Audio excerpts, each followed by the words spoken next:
mobility and back release for those with bad backs.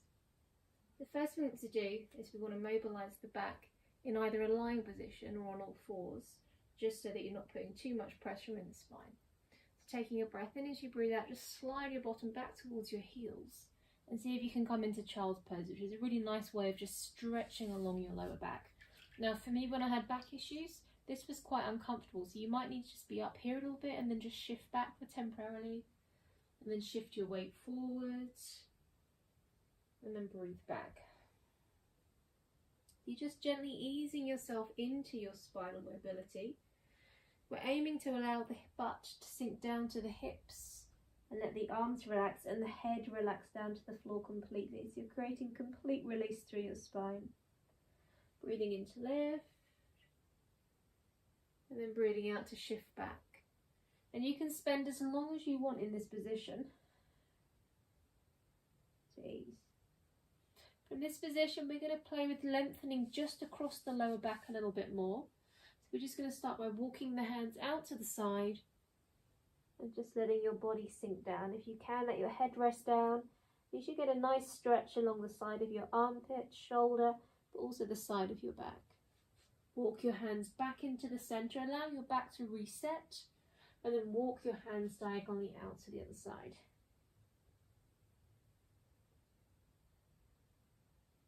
And you're going to play with doing that a couple of times on each side, just making a note of where you feel tight, seeing if you can let go a little bit more.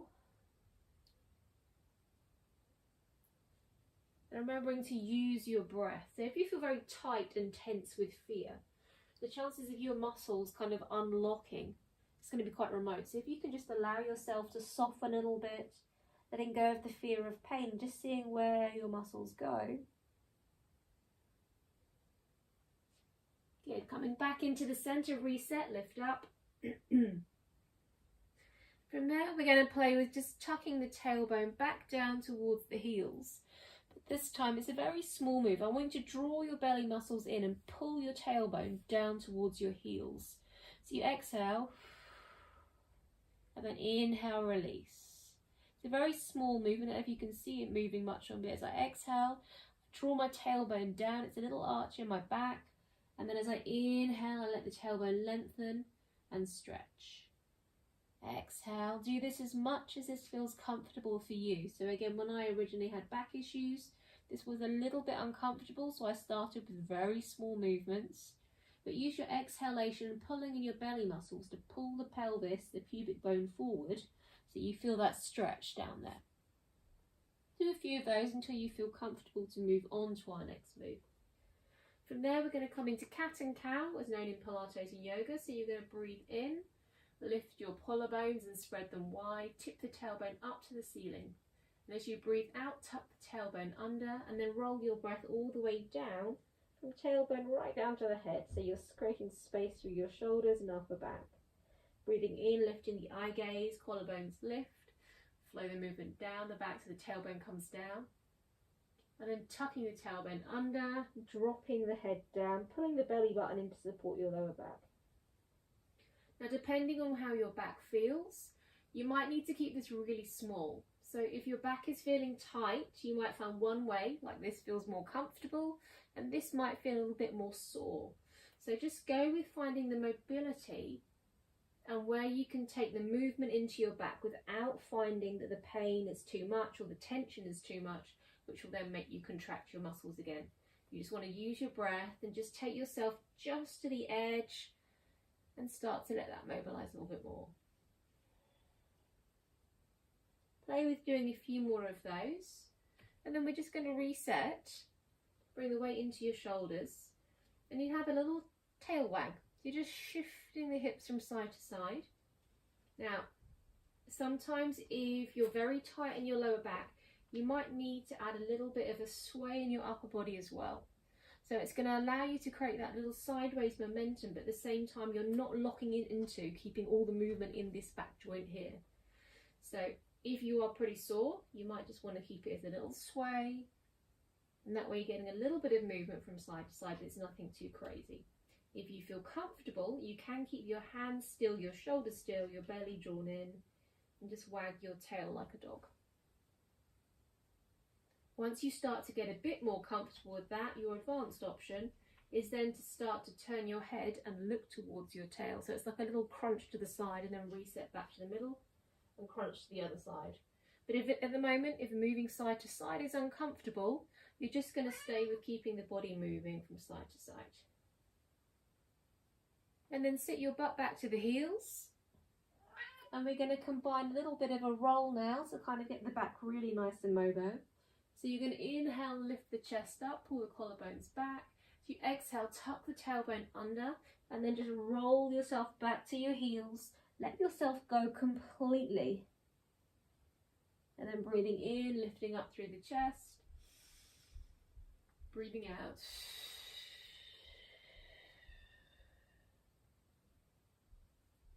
Breathing in, lifting up through the chest. And breathing out. Remember to surrender completely each time you come down. Do it a couple more times, as many times as you want, just to ease through your back. So that's mobilizing your back from a kneeling position. We're then going to play with taking it onto the back, because one of the other things that's quite important is whilst your back is wonky and feeling a bit sore, you want to really be able to use your core to support your back as well. And I find that often when we do have back injuries, we kind of stoop and we stop using our core. So we're going for a very gentle core activation exercise.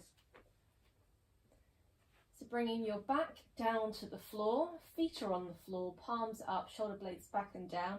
If you need to take the pressure out of your neck, and I think it's sometimes easier for your back if your back is sore, have a cushion under your head so that you can tuck the chin into the chest and your neck is in a lengthened position straight away.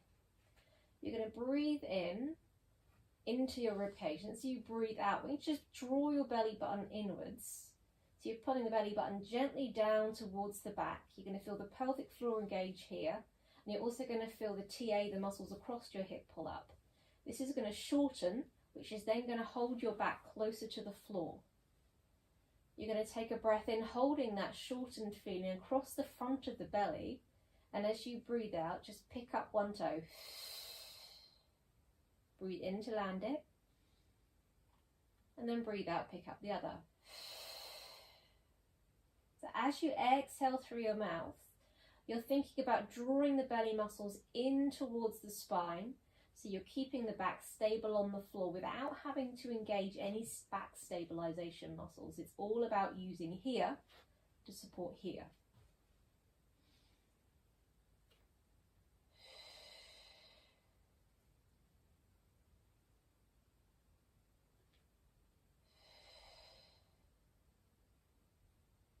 When you start doing this, you might just only be able to do 2 to 4, and then if you find that your back is starting to move, then you land your feet, reset, and then you try again. So just maybe doing a few rounds, but just of 2 or 4. Once you get a little better at it, you'll find that you'll be able to hold the muscles in tension and touch down and do slightly more. Once you then feel comfortable with that, we can up the moves again. But I'm going to do that in a separate video. For the time being, it's just to lift up, touch down as you breathe in.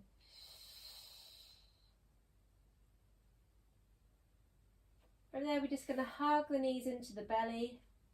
Just release out your lower back, have a little roll from side to side.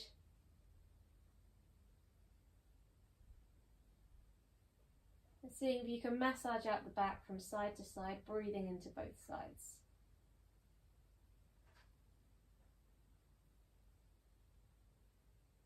Beautiful. And then you're just going to land your feet to the floor and then take a big stretch out. So you're reaching your fingertips up. Now if you feel comfortable, you can then extend your legs and lengthen the whole way through your body. But then if that feels a little bit too much, you might just want to keep your feet bent and just think about stretching and just keeping your tailbone where it is, but feeling your spine lengthen, and then let go and let your shoulders rest into the floor. Good. Release your arms down to the side, and then we get up. So you're going to roll yourself onto your side. You should always do this if you have back issues when you get out of bed. If you're lying on the floor, best way, roll onto the side, and then use your hands to lift you up until you come into a sitting position. One of the other areas that gets very tight when you have back issues is your psoas. So often you'll find that the psoas muscle here gets quite tight, and then if it's tight, we're not straight through the hip, we tend to lean forward, and then when we're standing up, the upper back lifts, and then you get that arch and the pressure on your lower back. So we're going to release the psoas out as well. So you're going to step your foot forward and just drop into the hip. As you drop into the hip, I want you to think about lifting the chest so you get an opening through the front of the hip first of all. So you're just gently stretching through your hip flexors. From there, we're going to try and climb up onto your thigh. Now you can see here, I'm starting to get an arch. So what I'm going to lift up.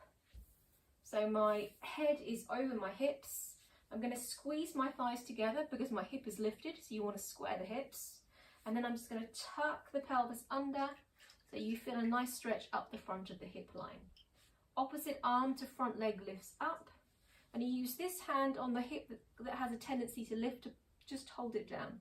And then you're going to reach up through your top arm and keep pressing the hips forwards. A big stretch through the front of the body.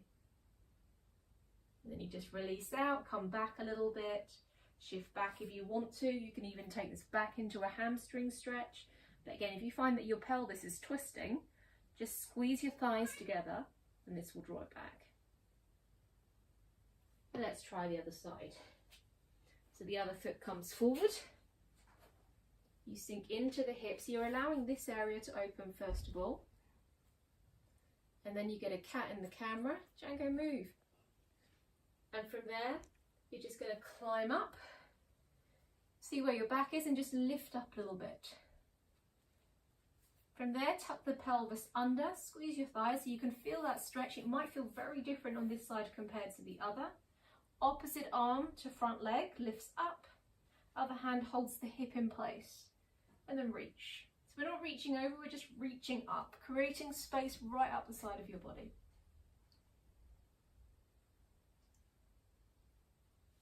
Good, and then maybe bring it back down.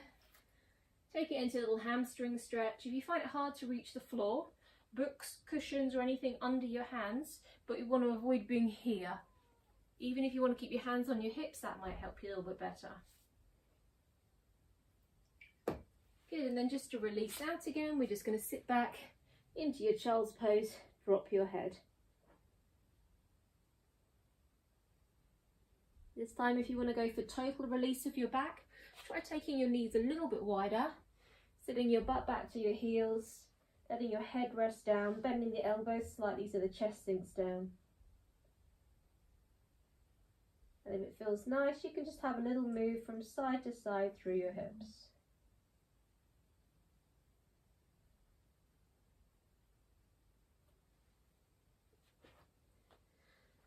I have one more stretch for you, so we're going to do a standing stretch. I'm just going to move the camera to standing.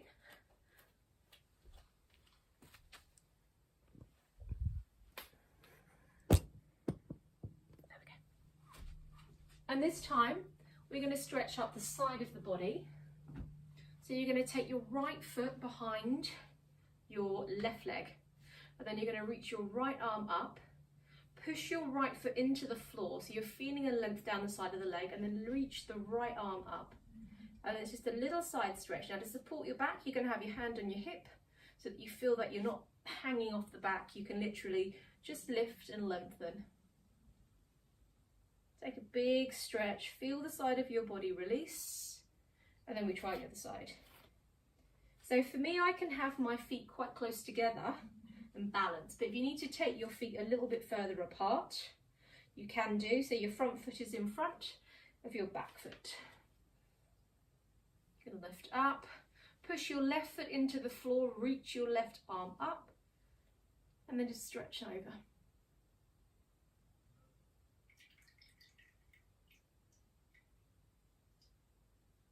That's it. And let's just do one more time each side. You can do more if it feels good for you. But it's just good thinking about lifting up through the spine. So the area from the pubic going to belly button lifts up. And then if you're doing anything of a little bend, the bend will come from your rib cage. But we're trying not to overbend at the moment. We're just trying to lengthen and elongate your spine. Let's Try one more side. Pushing the heel into the floor, lifting up, stretching and opening.